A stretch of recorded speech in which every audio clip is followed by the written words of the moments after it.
आगे है, इस शांत समय में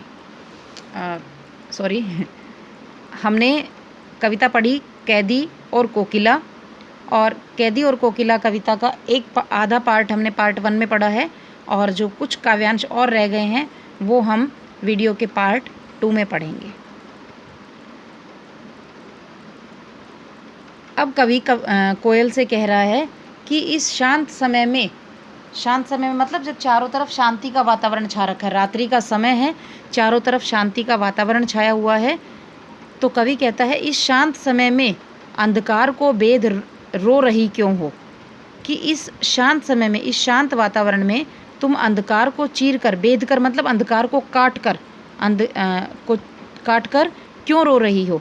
बेधने का मतलब अंधकार को काटना, यानी कि जब चारों तरफ अंधेरा है, शांति का वातावरण है, तो शांति में जरा सी भी अगर आवाज़ होती है, यानी आपने सर्दियों में देखा होगा, गर्मियों में फ़ैन चलते हैं, एसी चलते हैं तो हमें घड़ी की आवाज़ नहीं सुनाई देती, पर सर्दियों में जब चारों तरफ बिल्कुल शांति होती है तो उसी घड़ी की वो ध्वनि हमें बहुत तेज़ सुनाई देती है। तो वो धीमी ध्वनि भी हमें इतनी तेज़ कानों में जाती है, ऐसा लगता है वो अंधेरे को काट रही है, जो हमारी नींद को ख़राब कर रही है।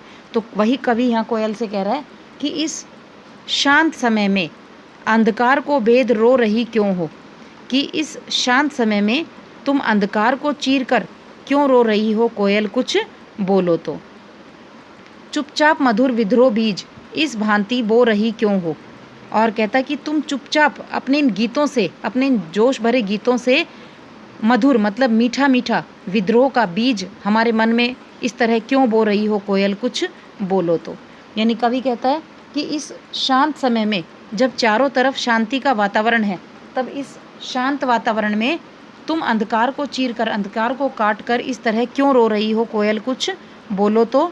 और क्या तुम चुपचाप अपने इन गीतों के माध्यम से हमारे मन में अंग्रेज़ी सरकार के खिलाफ विद्रोह करने का मीठा मीठा मधुर मधुर बीज जो है, विद्रोह का बीज हमारे मन में इस तरह क्यों बो रही हो कोयल, कुछ बोलो तो।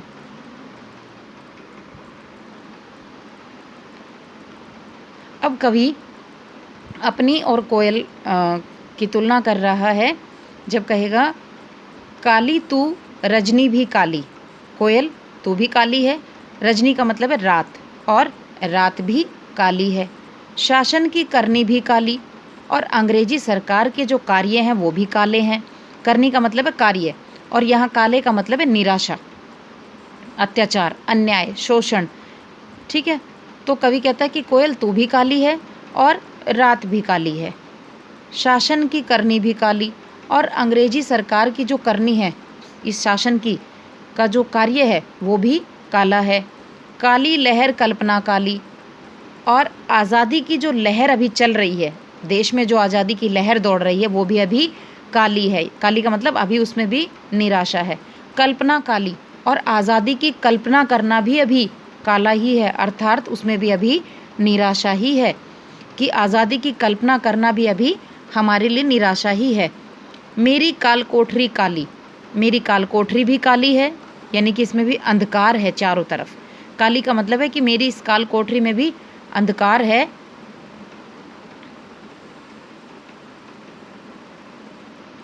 मेरी इस काल कोठरी में भी अंधकार छाया हुआ है। टोपी काली कमली काली, और मेरी टोपी भी काली है, और कमली मतलब कंबल, जो मैं कंबल ओढ़ता हूँ वो भी काला है। मेरी लोह श्रृंखला काली, और मेरी जो ये लोहे की जंजीरें हैं, लोहे की बेड़ियाँ हैं, ये भी काली हैं। पहरे की हुकरती की बयाली, और अंग्रेजी सरकार का जो पहरा है हम पर, ठीक है, वो भी हुकरती का मतलब है फूंकार मारना, बयाली का मतलब है काली नागिन, वो भी काली नागिन की तरह हम पर गालियों की फूंकार मारते रहते हैं। तिस पर है गाली आली, और वो हमें सारा दिन गालियां ही देते हैं, हे सखी। ध्यान से सुनना इस काव्यांश को। काली तू रजनी भी काली, कोयल तू भी काली है और रात भी काली है। शासन की करनी भी काली, अंग्रेजी सरकार का जो कार्य है, वो काम करने का तरीका है, उनका कार्य है, वो भी काला है। काली लहर कल्पना काली, आज़ादी की जो लहर अभी देश में चल रही है वो भी काली है। अर्थात उसमें भी अभी निराशा ही निराशा है। ठीक है। और कल्पना काली, आज़ादी की कल्पना करना भी अभी काला ही है, अर्थात उसमें भी अभी कोई आशा की किरण नज़र नहीं आ रही है। मेरी काल कोठरी काली, और मेरी जो काल कोठरी है जहाँ मुझे रखा गया है वो भी काली है, अर्थात वहाँ भी अंधेरा ही अंधेरा छाया हुआ है। टोपी काली कमली काली, मेरी जो टोपी है वो भी काली है, और जो मेरा कंबल है वो भी काला है। लोह श्रृंखला, मेरी लोह श्रृंखला काली, मेरी लोहे की जो बेड़ियाँ हैं, जो लोहे की सलाखें हैं वो भी काली हैं। पहरे की हुंकरती की बयाली, तिस पर है गाली ए आली। इस लाइन को ध्यान से सुनना।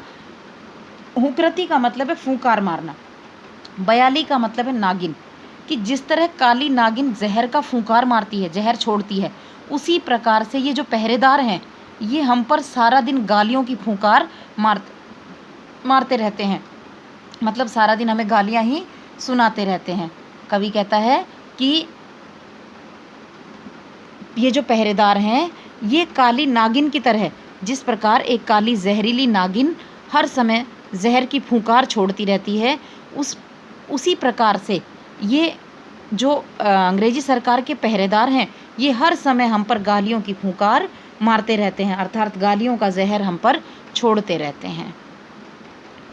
अब कवि कोयल से कहता है कि इस काले संकट सागर पर मरने को मदमाती कोकिल बोलो तो, कि काले संकट के सागर का मतलब है कि जहाँ चारों तरफ संकट है, मौत है, निराशा है, इस काले संकट सागर पर, मतलब कहता है कि जब चारों तरफ काला ही काला, अंधेरा अंधेरा है, मतलब निराशा है, अन्याय है, अत्याचार है, तो कहता है कि इस संकट के सागर पर, इस काले मौत के संकट के सागर पर मरने की मदमाती, मदमाती का मतलब है मतवाली होकर, उतावली होकर, उत्साहित होकर, कि मरने के लिए उतावली होकर तुम क्यों चली आई हो कोयल, कुछ बोलो तो।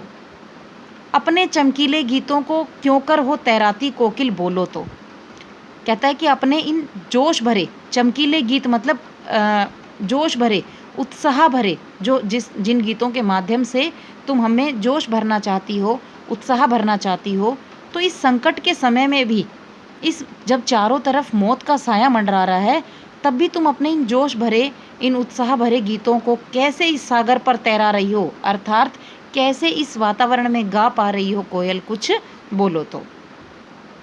दोबारा सुन लीजिए ये काव्यांश। इस काले संकट सागर पर मरने की मदमाती कोकिल बोलो तो, कि इस काले मौत के संकट के सागर पर, इस चारों तरफ जहाँ मौत का साया मंडरा रहा है, इस मौत के सागर पर मरने के लिए उतावली होकर तुम क्यों चली आई हो कोयल, कुछ बोलो तो। अपने चमकीले गीतों को, और इस संकट के सागर पर, जहाँ चारों तरफ मौत के संकट का सागर मंडरा रहा है, इस सागर पर तुम अपने इन चमकीले गीतों को, अर्थात अपने इन जोश भरे, उत्साह भरे गीतों को किस प्रकार से गा पा रही हो, तैरा पा रही हो कोयल, कुछ बोलो तो।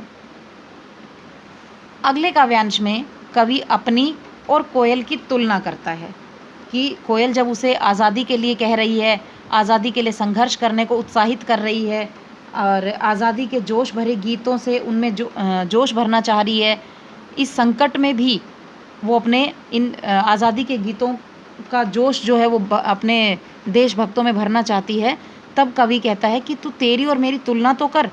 अपनी और कोयल के बीच की तुलना करता है कवि। उस तुलना में क्या कहता है कवि, तुझे मिली हरियाली डाली, मुझे नसीब कोठरी काली। कवि कहता है कि तू कोयल, तुझे तो रहने के लिए हरी भरी पेड़ों की डाली मिली हुई है, मुझे नसीब कोठरी काली, और मेरे नसीब में तो ये काल कोठरी है। यानी कि अपने दोनों की तुलना कर रहा है कि तुझे तो रहने के लिए पेड़ों की हरी भरी डाली मिली हुई है, और मेरे नसीब में तो ये काल कोठरी ही है। तेरा नभ भर में संचार, नभ मतलब आकाश, तेरा तो पूरे आकाश भर में संचार है, संचार का मतलब फैलाव, यानी तू पूरे आकाश भर में उड़ सकती है। तेरा नभ भर में संचार, तेरा तो पूरे आकाश भर में, पूरे नभ पर, पूरे गगन पर फैलाव है। मेरा 10 फुट का संसार, और मेरा तो केवल ये 10 फुट की काल कोठरी ही मेरा संसार बन गई है, यानी 10 फुट की कोठरी ही, जेल ही मेरा संसार है।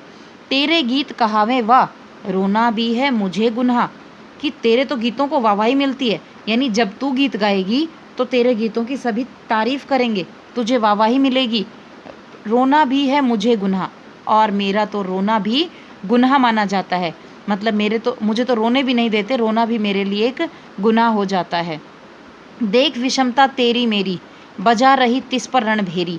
रणभेरी, विषमता का मतलब है अंतर, समता मतलब समानता, विषमता मतलब अंतर, भेदभाव। कि तू तेरे और मेरे बीच के इस भेदभाव को देख। बजा रही तिस पर रणभेरी, तिस पर मतलब है उस पर, रणभेरी का मतलब है युद्ध के लिए डंका बजाना। युद्ध के लिए युद्ध शुरू करने से पहले जो शंखनाद किया जाता है उसे रणभेरी कहा जाता है। कि कोई युद्ध शुरू करने से पहले जो शंखनाद किया जाता है वो रणभेरी कहलाता है। तो कवि कोयल से कह रहा है कि तू तेरे और मेरे बीच के इस भेदभाव को तो देख, फिर भी तू मुझे युद्ध करने के लिए, युद्ध का डंका बजाने के लिए कह रही है कि मैं अंग्रेजी सरकार से युद्ध करूं, उससे लड़ाई करूं और अपने देश को आज़ाद कराऊं। पर कैसे? क्या कहता है कि तुझे मिली हरियाली डाली कोयल, तुझे तो हरी भरी पेड़ों की डाली मिली हुई है रहने के लिए, और मेरे नसीब में तो ये कालकोठरी है। तेरा नभ भर में संचार, तेरा तो पूरे आकाश भर में संचार है, तू पूरे आकाश भर में उड़ सकती है। मेरा 10 फुट का संसार, और मेरा संसार तो ये 10 फुट की कालकोठरी है। तेरे गीत कहावे वाह, रोना भी है मुझे गुनाह। तेरे गीतों को तो वाहवाही मिलती है, जब तू गीत गाती है तो सभी तेरे गीतों की वाहवाही करते हैं, और मेरा तो रोना भी गुनाह माना जाता है। देख विषमता तेरी मेरी, तू तेरे और मेरे बीच के इस भेदभाव को देख। बजा रही तिस पर रणभेरी, और जिस पर तू फिर भी मुझे युद्ध का डंका बजाने के लिए कह रही है, उस पर भी तू युद्ध का शंखनाद बजा रही है। पहले तू अपने और मेरे बीच के इस अंतर को तो देख। कवि अपने और कोयल के बीच का अंतर देखता है, अंतर बताकर फिर कोयल से कहता है कि तेरे और मेरे बीच में बहुत अंतर है। तू आज़ाद है, तू कहीं भी उड़कर जा सकती है, तू कहीं तक भी अपना संदेशा पहुंचा सकती है, लेकिन मैं तो इस काल कोठरी में बंद हूँ। तो इस काल कोठरी से ना तो मेरी आवाज़ बाहर जाती है, ना मैं किसी तक अपना संदेशा पहुंचा सकता हूँ। तो फिर कोयल बता कि मैं अंग्रेज़ों के साथ विद्रोह का बीज कैसे लोगों के मन में बोऊँ, कैसे मैं अंग्रेज़ों के खिलाफ विद्रोह शुरू करूँ। ठीक है, आखिरी पैराग्राफ है हमारा। इस हुकरती पर, हुकरती का मतलब है पुकार। देखो हुकरती शब्द पीछे भी आया था, वहाँ हुकरती का मतलब था फूंकार मारना। हुकरती शब्द 2 जगह आया है, वहाँ था काली नागिन के द्वारा फूंकार मारना, जहर छोड़ना, और यहाँ हुकरती का मतलब है पुकार पर।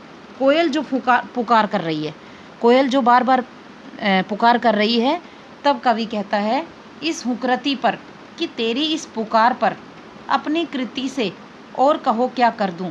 अपनी कृति, कृति का मतलब है रचना। कवि क्या करता है? रचना करता है। मैं अपनी रचना से, अपने लेख से और कहो क्या कर दूं। कोयल कुछ बोलो तो, यानी कवि कहता है कि मैं एक कवि हूँ और कालकोठरी में बंद हूँ, ठीक है, लेकिन तेरी इस पुकार पर, जो तू बाहर खड़ी होकर मुझसे पुकार कर रही है बार बार, तो तेरी इस पुकार पर मैं अपनी रचना से, कि मैं अपनी रचनाओं से और बताओ क्या कर सकता हूँ। कोयल कुछ बोलो तो। मोहन के व्रत पर प्राणों का आसव किस में भर दूँ, कोकिल बोलो तो। मोहन का मतलब है यहाँ मोहनदास करमचंद गांधी, यानी गांधी जी के, बापू जी के बारे में यहाँ बात हो रही है। और बापू जी का व्रत क्या था? सत्य, अहिंसा, प्रेम। गांधी जी का सबसे पहला नियम क्या था? सत्य और अहिंसा और प्रेम, ठीक है। तो कहते हैं कि गांधी जी के इस व्रत पर, जहाँ उन्होंने अहिंसा का व्रत लिया हुआ है, सत्य, अहिंसा, त्याग, इस व्रत पर प्राणों का आसव, प्राणों का आसव का मतलब है प्राणों को न्यौछावर करने का साहस मैं किस में भर दूं, कोयल कुछ बोलो तो। लास्ट पैराग्राफ ध्यान से सुनना बेटे। लास्ट पैराग्राफ में कवि कहता है कोयल से कि क्या तुम बाहर खड़ी होकर जो गीत गा रही हो, उस गीत के माध्यम से तुम मुझसे चाहती हो कि मैं अपनी रचना में अपनी ऐसी कोई कविता लिखूं, ऐसी जोश भरी कविता लिखूं, जिससे कि गांधी जी के नियम का, उनके व्रत का, जो सत्य, अहिंसा, त्याग का नियम उन्होंने लिया हुआ है, उस नियम का पालन करते हुए, उस नियम का पालन करते हुए जो है अपने प्राण त्याग करने की इच्छा लोगों के अंदर भर जाए, कि सत्य और अहिंसा दोनों का पालन करते हुए अपने प्राणों का त्याग कर सकें। ऐसी शक्ति मैं किस में भर दूं।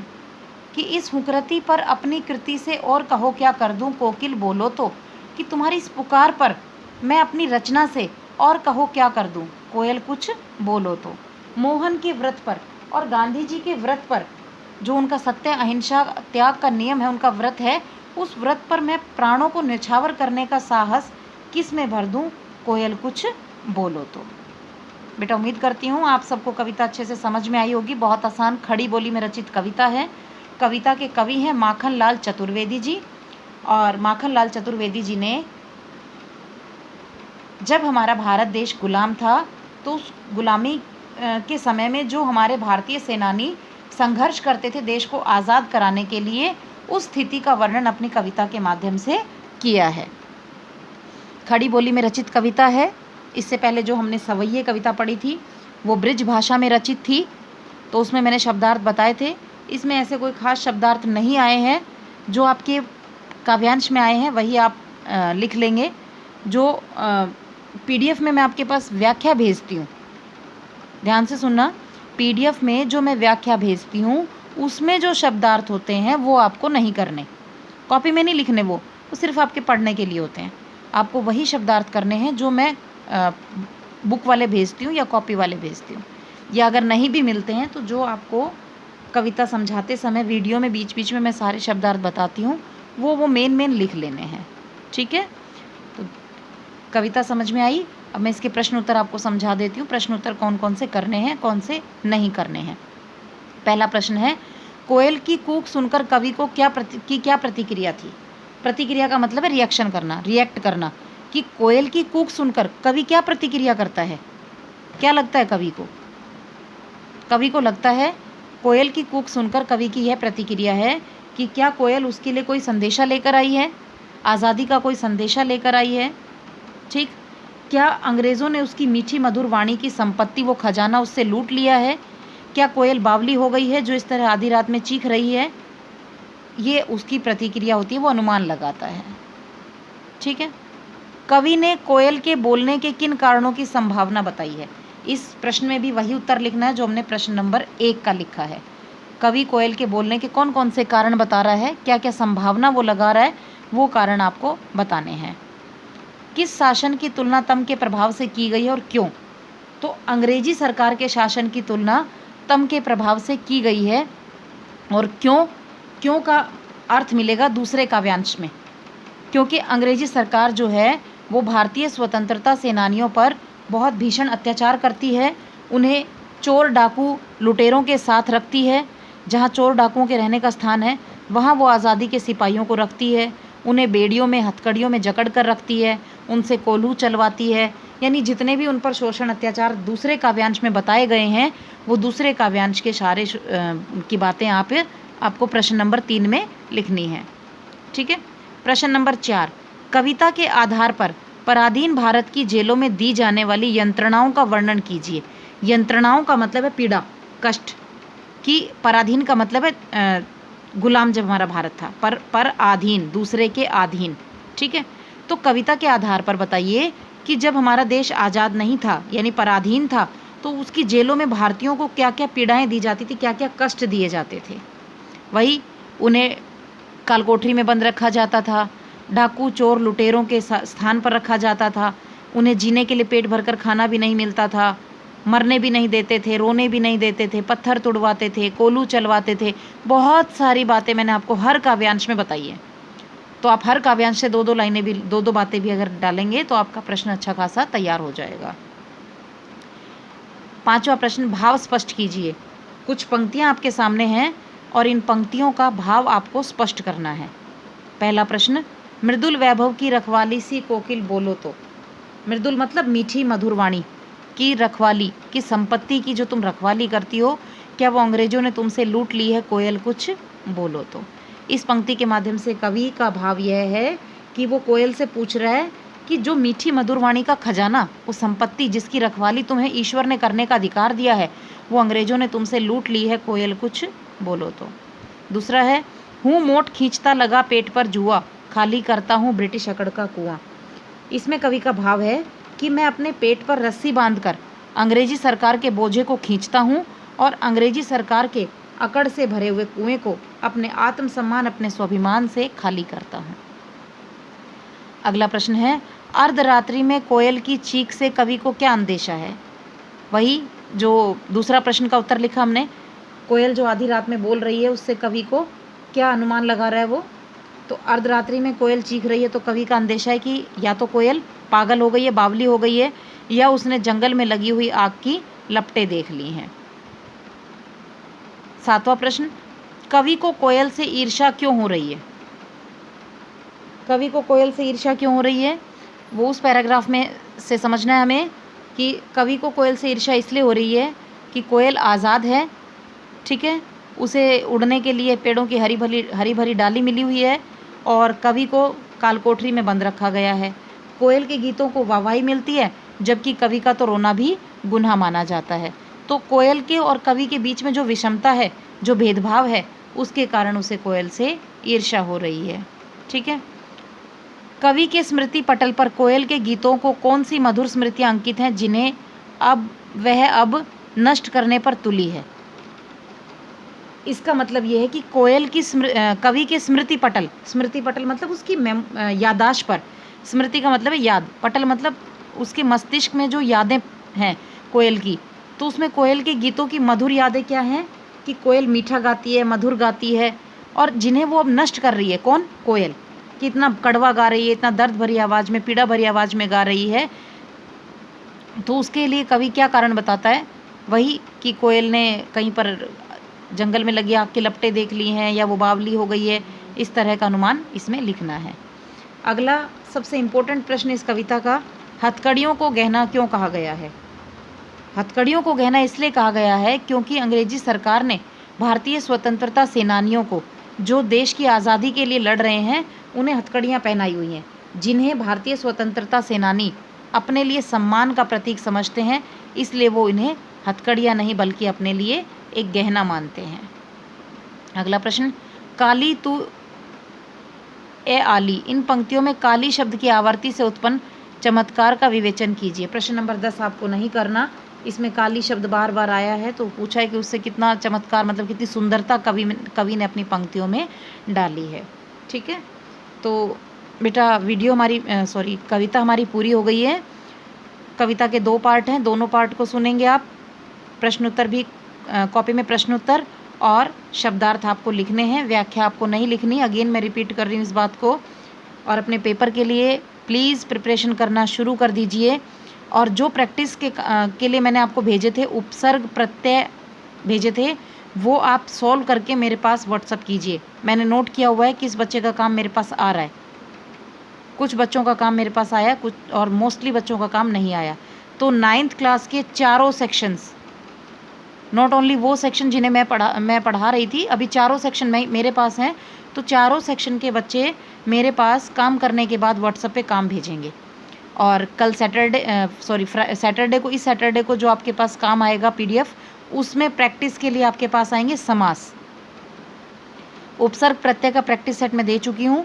अब आपके पास प्रैक्टिस के लिए आएंगे समास, जो आपको वही प्रोसेस है, फेयर कॉपी में नहीं करने, रफ नोटबुक में करके मेरे पास व्हाट्सअप करना है। रिकॉर्ड मेरे पास हर बच्चे का है कि कौन मेरे पास सेंड कर रहा है कौन नहीं। इसके बिहाफ पर मैं आपके जो 5 नंबर असाइनमेंट के मिल रहे हैं आपको, वो लगाऊंगी, ठीक है। तो काम सभी करके, प्रैक्टिस करके मेरे पास व्हाट्सअप करेंगे काम को।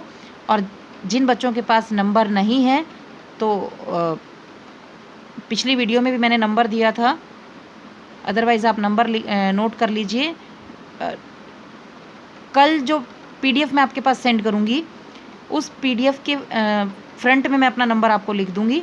और उसमें से आप जिन बच्चों के पास 9th के, मान लो 9th के कुछ सेक्शन के स्टूडेंट्स के पास अगर मेरा नंबर नहीं है तो वहाँ से नंबर लेकर वो मेरे पास व्हाट्सअप करेंगे। धन्यवाद बच्चों।